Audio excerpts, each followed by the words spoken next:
Thank you so much for tuning in to the Defending Christianity podcast. I'm your host, Levi and in this podcast, we aim to talk about the evidence and reasons for why the Christian faith is true and why it is good. We do this with the hope to encourage the church to engage the culture around us and to be ready to give an answer for the hope that we have in Christ Jesus, as 1 Peter 3:15 commands. Thank you so much for listening. God bless.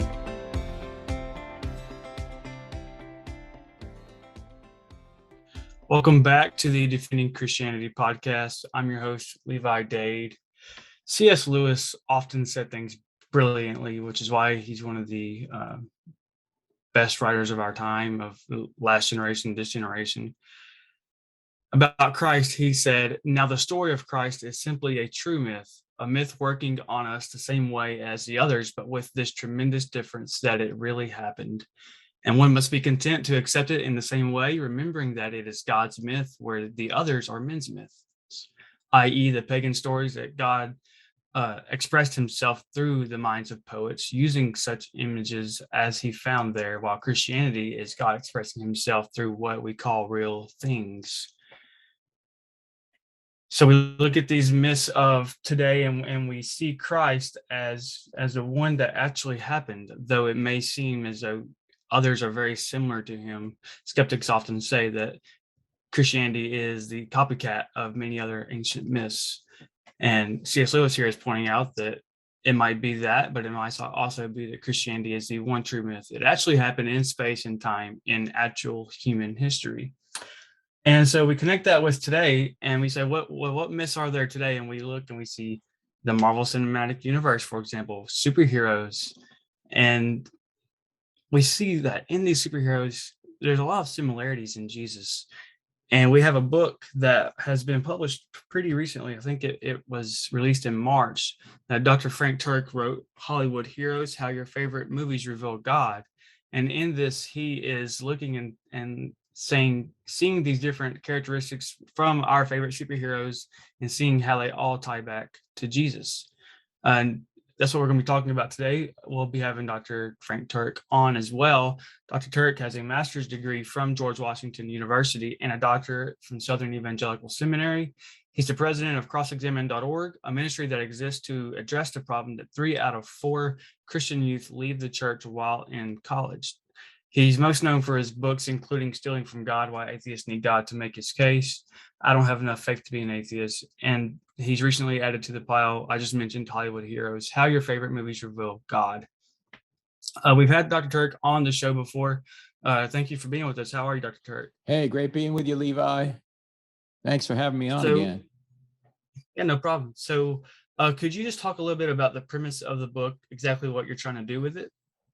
Yeah, we are trying to show that just about every blockbuster movie over the past, say, 50 years that is a superhero movie or a fantasy movie, probably let's say the past 35 years, in some way borrows from the greatest story ever told, and that is the story of Jesus. Because these superhero and fantasy movies all want to take us from this life of pain and suffering to a life where there is no pain and suffering, a life of bliss. And normally someone has to sacrifice, someone has to rescue us from this pain and suffering in these movies, in these films.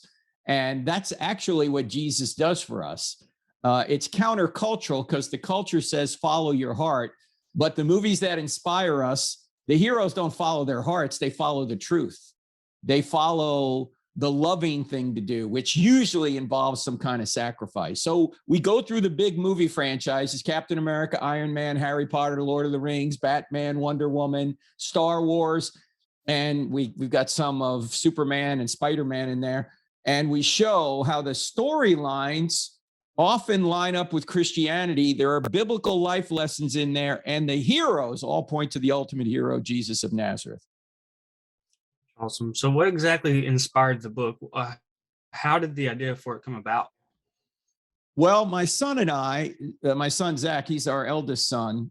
He's a movie buff. And a number of years ago, we were sitting around talking about the fact that so many movies parallel Christianity, like I just mentioned. And he also despite the fact that he's an intelligence officer in the military, has his degree from Southern Evangelical Seminary from where I graduated.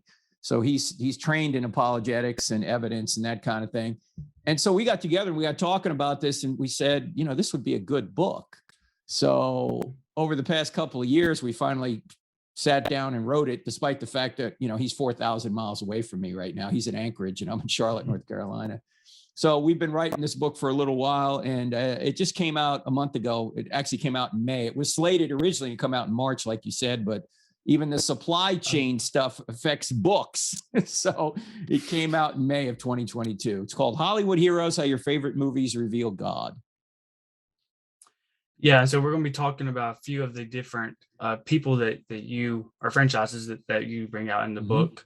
And then we're going to end on the ultimate hero, as you said, Jesus, and see how exactly that looks like. And I'm going to leave a link in the description for our listeners who wants to check out the book on Amazon, also to crossexamine.org, and they can read more about it.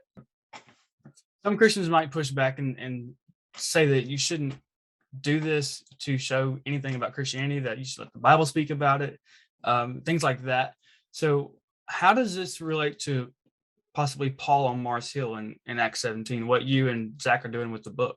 Yeah, what Paul did in 51 AD, 18 years after Jesus rose from the dead, he goes to Athens and he sees the city's full of idols, and he's all upset about it, but he wants to reach these people for Jesus. When he gets there, he does not quote from the Old Testament like he would if he went into a synagogue. When in the synagogue, he'd go in and reason from the scriptures that Jesus is the Messiah. He doesn't mention the scriptures in Mars Hill when he's in Athens. You know what he does? He quotes from their own philosophers and their own stories in order to bridge between what they believe now and the gospel. That's what he does. He creates a bridge by using their own philosophers and their own stories. In other words, Paul knew the movies of his day to try and win people to Jesus. He talks about the altar to the unknown God that they had set up there. And he says, I want to tell you about this God, the God you don't know. And so he relates, he even uses, as I say, quotes from their own philosophers and he applies what the philosophers say to Jesus. The Greek philosophers would say things like, in Zeus, we live and move and have our being. And Paul comes along and says, no, in Yahweh, we live and move and have our being. So he's using what they already know to teach them the truth about the gospel. In fact, Jesus uses fictional stories to teach people the truth about Christianity. The parables that we read, they're not real truths in the sense that they're stories that actually happened. If you were in the first century and said to Jesus, wow, I love that story about the Good Samaritan. What's this Good Samaritan's name? Who is this guy? When did this happen? He'd go, what are you talking about? He would say, this is a story to communicate a truth about morality or theology. I'm not telling you stories that really happened. I'm making these things up so you can get the truth I want to communicate. And so all we're doing is we're doing exactly what Jesus and the New Testament writers and Paul did to try and bridge the gap between where people are in the gospel. We're using fictional stories to say, look how this parallels the truth. Yeah, I think it's really interesting when we have to kind of contextualize the gospel, the truth of Christianity. And I think it's interesting also that it gives a good framework for how we should engage the world and the culture around us, that we shouldn't just only use our Bibles. It's good to use it when we can, but if they don't believe in the Bible, then you're not going to get very far with them, right? That's right, yeah. So the implication there is that you ought to know as a Christian what the works of your culture and your time are. And so it speaks into the idea that Christians should be prepared and ready and studied up to give an answer for the hope that they have. So I think that's a interesting way of looking at it. So let's start with Iron Man. Iron Man was an interesting chapter. I listened to the audiobook. So in what regard does Iron Man parallel to the Christian story? Wow, there's so much in the Iron Man chapter. In fact, I think out of all the franchises we looked at in the book Hollywood Heroes, Levi, it's my favorite chapter. Iron Man, as you know, starts out as a character by the name of Tony Stark, who is a billionaire, playboy, amoral arms dealer. And this guy has everything you'd expect that could make him happy. He's got money, he's got power, he's got a great girlfriend. And we tend to think if we've got those three things, if we've got sex, money, and power, we're going to be happy. But Tony Stark is not happy. He's miserable. He has everything to live with and nothing to live for. However, he at one point, he's been following his heart, and it's not making him happy. At one point, one of his own weapons blows up and puts shrapnel into his chest. And he has to have a device installed in the middle of his chest in order to guard his heart from encroaching shrapnel. If that device fails, he dies. Now, for me, this is a beautiful picture of what I think is the second most important verse in the Bible, Proverbs 4:23, which says this: above all else, guard your heart, because everything you do flows from it. Notice it doesn't say follow your heart. The scriptures say guard your heart. If you follow your heart like Tony Stark has been following his heart, you're going to wind up alone and full of anxiety. But if you guard your heart, then you can focus on what's really important. And over a long character arc, Tony Stark goes from a selfish playboy arms dealer to, spoiler alert, a hero who at the end of Endgame actually sacrifices himself to defeat the evil Thanos, the Satan figure. So he goes from a playboy to a hero, and he sacrifices himself to save the world. This is, of course, what Jesus does. Jesus doesn't start as a playboy, obviously, but he sacrifices himself to save the world. And this, I think, is countercultural, Levi. Why? Because, as I just mentioned, the culture tells us to follow our hearts. But a movie that told us to follow our hearts wouldn't really inspire us.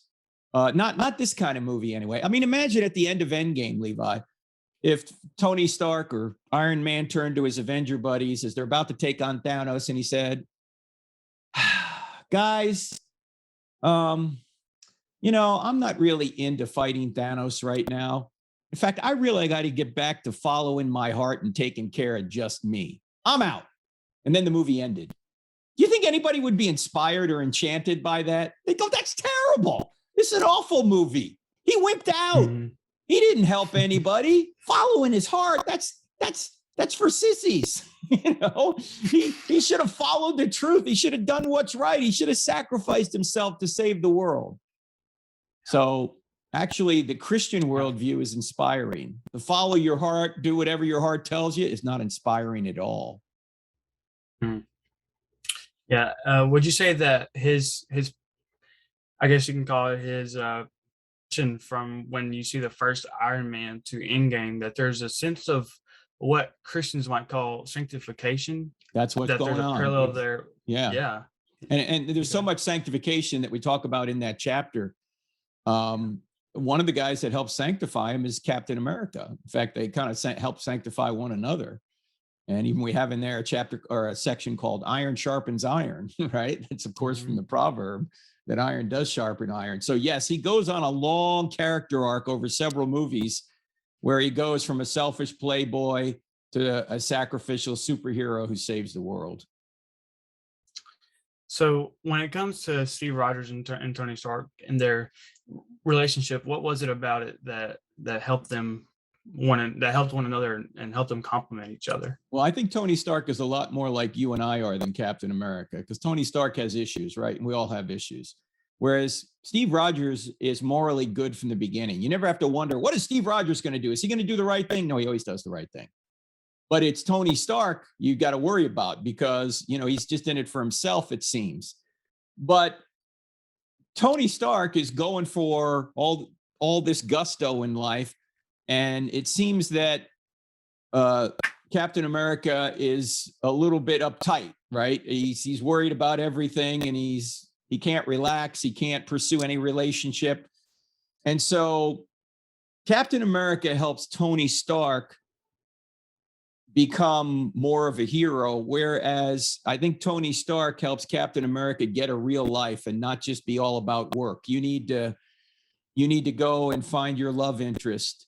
You need to, there's more things, or there's things more important than work. And as you see in Endgame, where Captain America, or Steve Rogers to be more exact, goes and uses the time machine to go back and find his love of his life, Peggy Carter, and he winds up spending a life with her.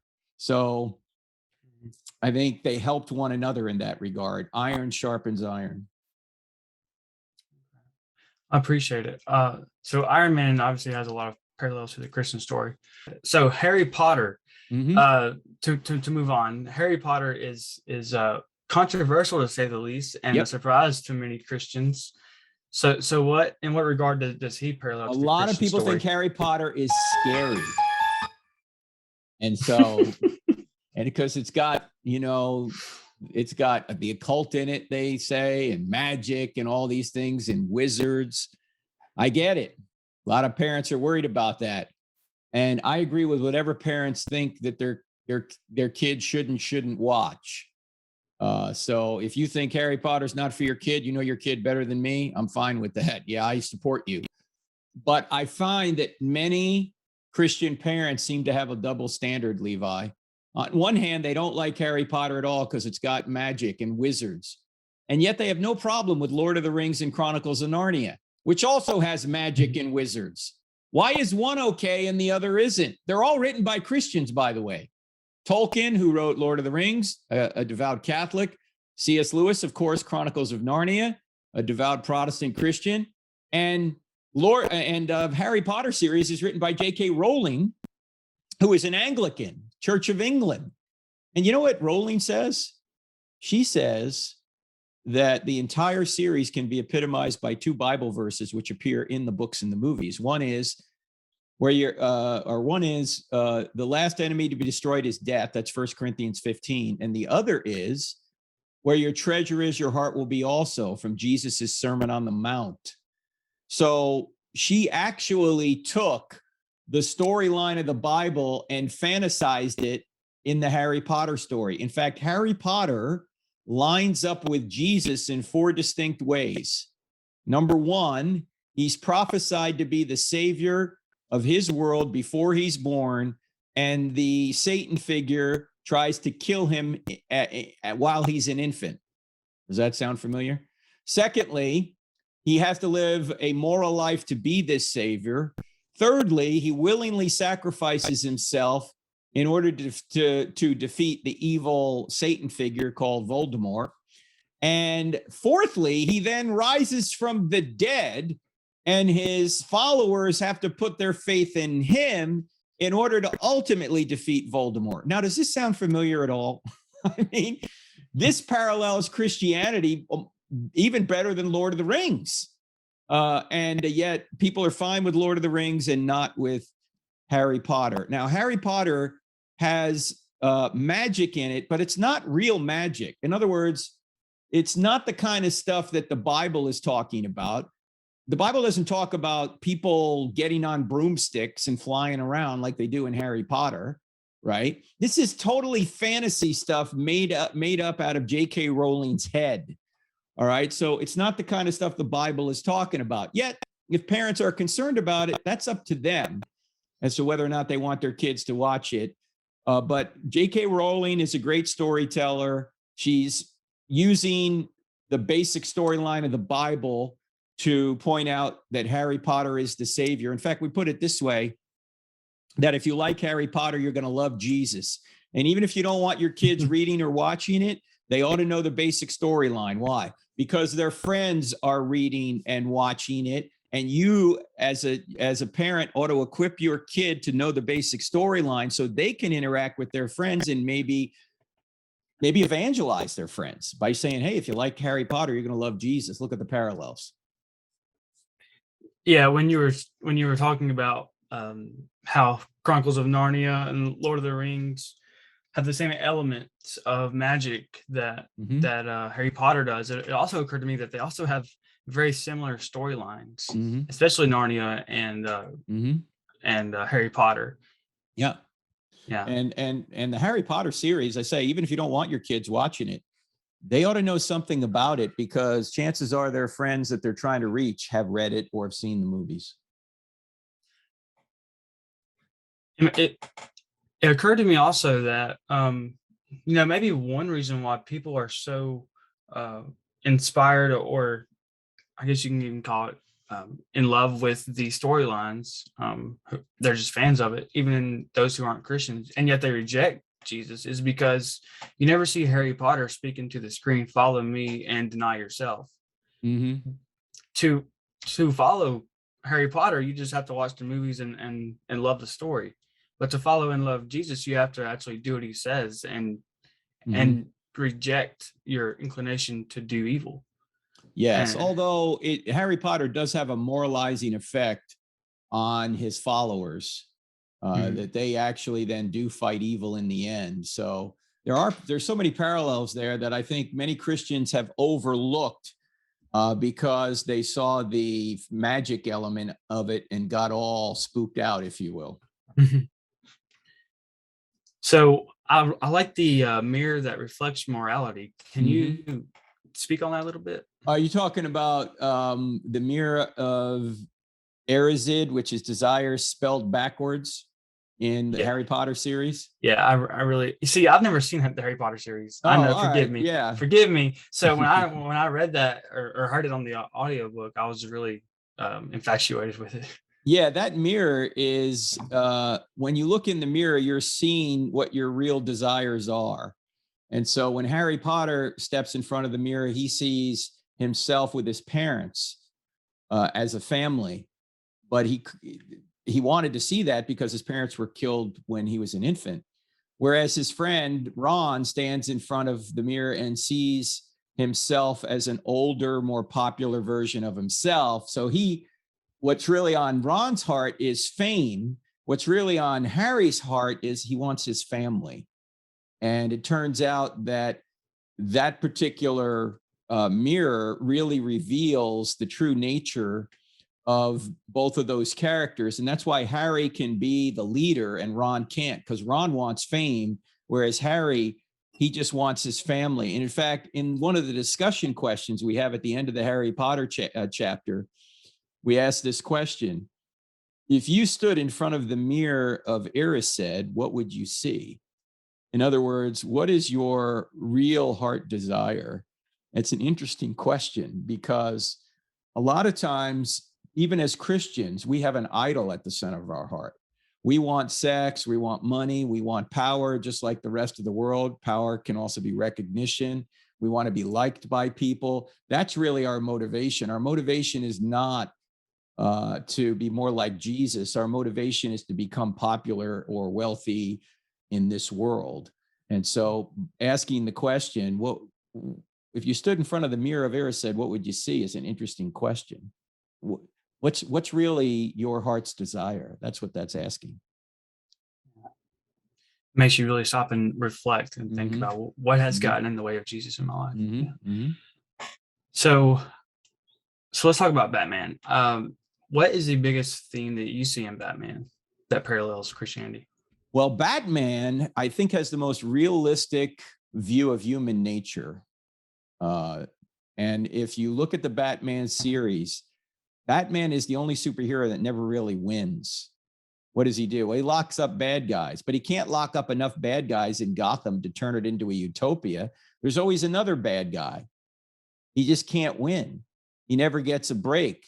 His only purpose in life is to lock up bad guys. He doesn't even have time for a relationship.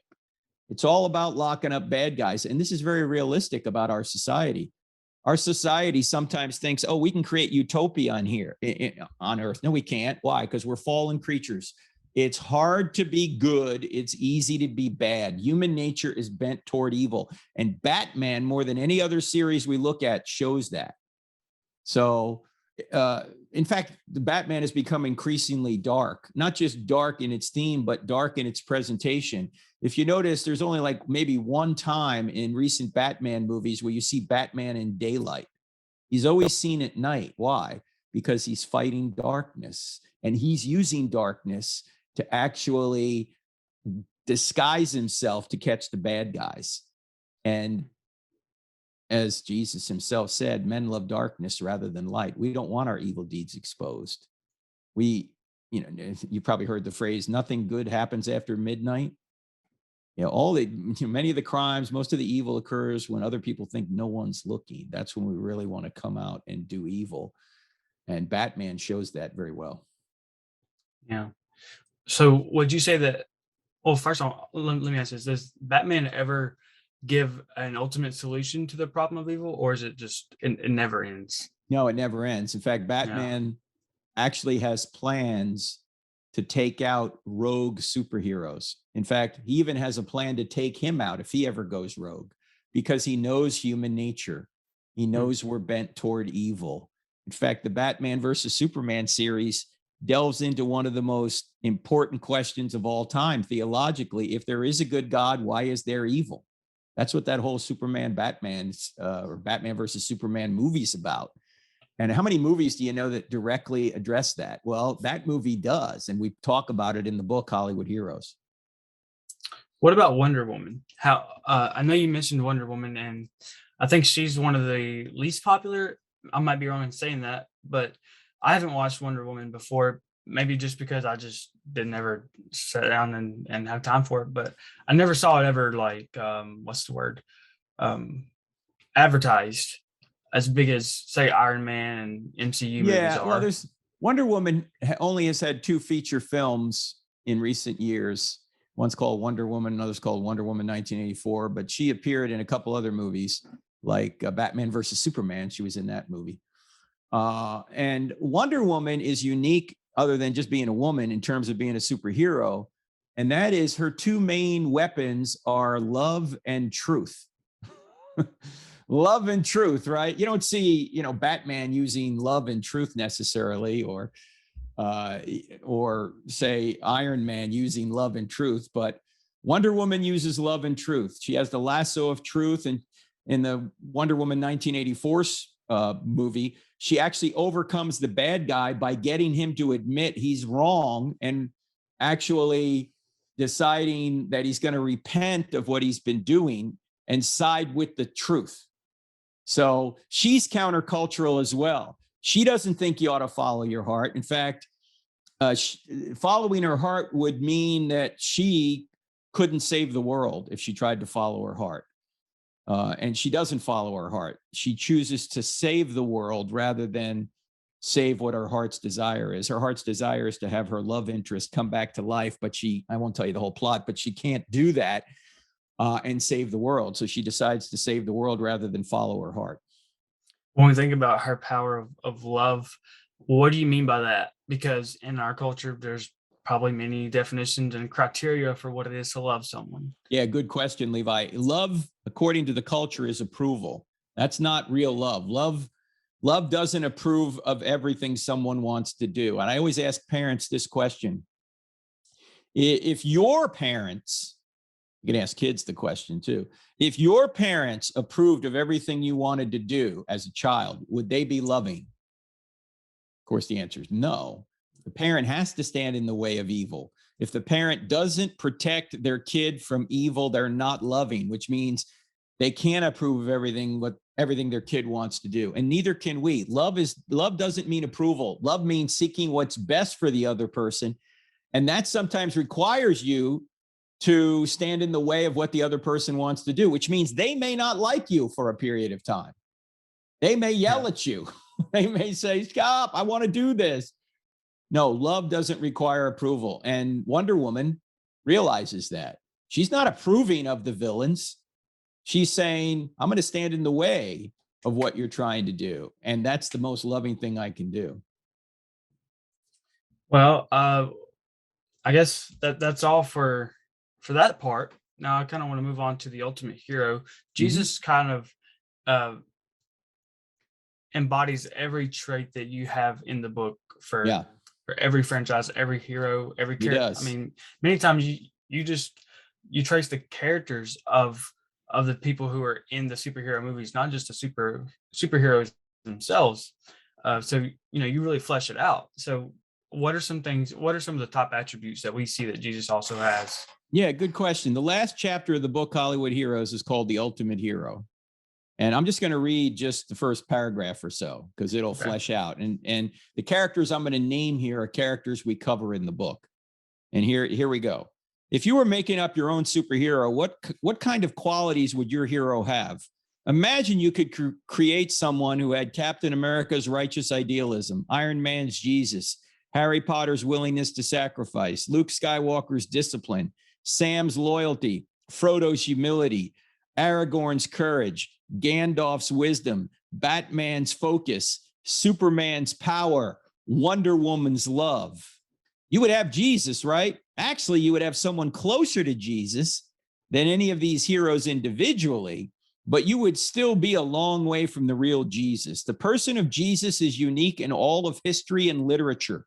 No one rivals him.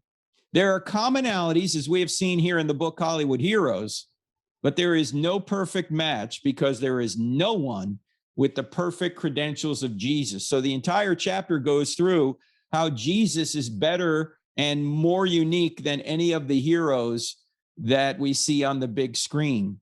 Now, let me just give you one of them, which I find really interesting.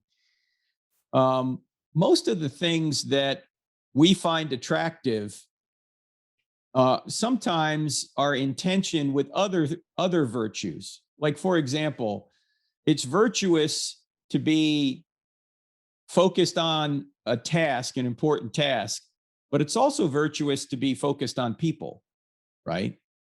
And very rarely does any one person hold those in tension very well. It's very good to be focused on truth, but it's also good to be gracious. You know, Jesus is 100% truth and 100% grace at the same time. I don't know anybody who is like that, but Jesus is. It's very good to be confident, but it's also very good to be humble. Do you know people that are supremely confident and humble at the same time? It's hard to find. It's very good to be holy, but it's also very good to be approachable. Now, who do you know who's like really holy and also really approachable? It's hard to find people that hold those two things in tension, but Jesus holds all those in tension perfectly. He's 100% holy and 100% approachable. He's 100% strong and 100% tender. He's 100% he's 100% confident, 100% humble, 100% truth, 100% grace. He's 100% mission focused, 100% people focused. You go, who do you know that holds two of those in tension really well? I don't know anyone. And yet Jesus does. And he's not an invented character. If Jesus never existed, no one could have invented him. There is no parallel in history or in fiction to Jesus of Nazareth. He is a unique character in all of writing, whether it's fiction or nonfiction. Nobody could have invented Jesus without him being inauthentic. In fact, if you look at all the superheroes, Levi, probably the first and most perfect superhero would probably be Superman, right? I mean, he's got all the power and he's a good guy. But one thing about Superman that even the writers of Superman have trouble with is, how do you make this character interesting? He's kind of boring, right? There's no conflict going on in him. There's no, how do you make him interesting and not artificial? How do you make him an authentic person? It's hard, but Jesus is authentic. When you read about Jesus in the Gospels, in his biographies, we call the Gospels, you go, this is a real person, but he's a perfect person somehow. Nobody could have invented him. Yeah, I think looking at the book from the angle of an apologetic, that's a really good way to sum it up. That if Jesus had been invented, or if Jesus never existed, no one would have invented him. Yeah, because and if someone had invented him, then someone would have been invented after him that would have topped him. Yeah, or if you look at what you read about in the New Testament, and there's other reasons to believe the New Testament is true, obviously. Yeah. We're not just making this argument that, he seems authentic and he's perfect, so this must be true. No, It's just, if he really existed and had these characteristics, that seems to be the best explanation, that he did exist. It's not that he's invented, because nobody could have invented this guy. Mm-hmm. And the greatest writers of all time couldn't invent him. And we're thinking that fishermen in the first century somehow did? No, I don't think so. if skeptics won't give them credit to write their own letters that are in the New Testament, and they can't give him credit for making this guy up.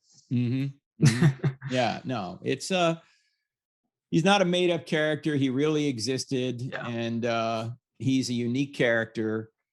And if you just read the Gospel of John, say, and just ask yourself, who is this guy? What is he claiming? Who is he? Is he authentic? Is he a nutcase? It's the old Lord, liar, lunatic trilemma. Jesus, if he was God, was Lord. If he wasn't God and knew he wasn't God, he's a liar. If he thought he was God, but he was just mistaken, he's a lunatic. Look, he's either Lord, liar, or lunatic. What makes the most sense? If you read about him, you go, yeah, Lord. He's not a lunatic. He's not a liar. Lord. Yeah, he called out truth where it was, and and it's evident that he had his head on right and his mind in the right place. Yeah, you've already made your objective case for Christianity in your other two books, Stealing from God and I Don't Have Enough Faith to Be an Atheist. This one is sort of, it's kind of in the left field from there. So it was very interesting. And it's a good tool for parents to use for their children. That's our hope. Yeah. And just to start conversations with friends, for Christians who want to start where they are, as Paul did in Acts 17, like you said. Are there any final words you might want to give to the audience to encourage them? The magic in the movies is fake magic, so don't let that put you off about watching them. Yeah. And I think we have to use the stories, or we don't have to. I'm saying it's wise of us to use the stories of the day to make a bridge to the greatest story ever told, the gospel, just like Paul did, just like Jesus did. They're using stories to draw people into the truth, and we can as well. And even the movies, I think, Levi, that are not written by Christians, like Iron Man, I don't think is written by a Christian, but he can't help. The writer of the Iron Man and the Avengers series can't help put Christian themes in there because they live in God's world. They know what resonates with people. He's put eternity on our hearts, said Solomon. And eternity is on our hearts. And sacrifice, regardless of if you're an atheist or a Christian or anywhere in between, you know that sacrifice is the supreme form of love, as Jesus himself said, that if you sacrifice, there's no greater love than to sacrifice yourself to save your friends.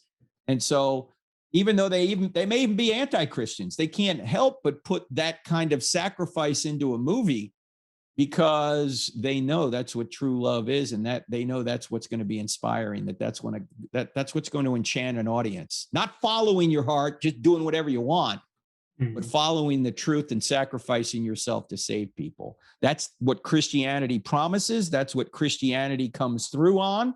And that's why these movies are thrilling to us. Frank Turek, everyone, be sure to check out Hollywood Heroes, How Your Favorite Movies Reveal God. I'll be leaving a link in the description below. Thank you for being with us, Dr. Turek. Hey, it's great being with you, Levi. By the way, there's a website for the book called HollywoodHeroesBook.com, HollywoodHeroesBook.com. And we have a podcast as well called I Don't Have Enough Faith to Be an Atheist, a TV show as well. In fact, just go to crossexamined.org. It's cross-examined with a D on the end of it, to see about what we're doing. Our YouTube channel as well, Cross-Examined, thousands of videos. I forgot to mention your podcast. I'm sorry about that. No, that's all right. We got it in there now. Yeah. So good job, Levi. Wow. Finally. There you go, man. Thank you so much for joining us today on Defending Christianity podcast. I hope and pray that you were encouraged and strengthened in your faith. And if you're someone who's seeking truth, I hope and pray that you have gotten closer to that, because Jesus is the truth.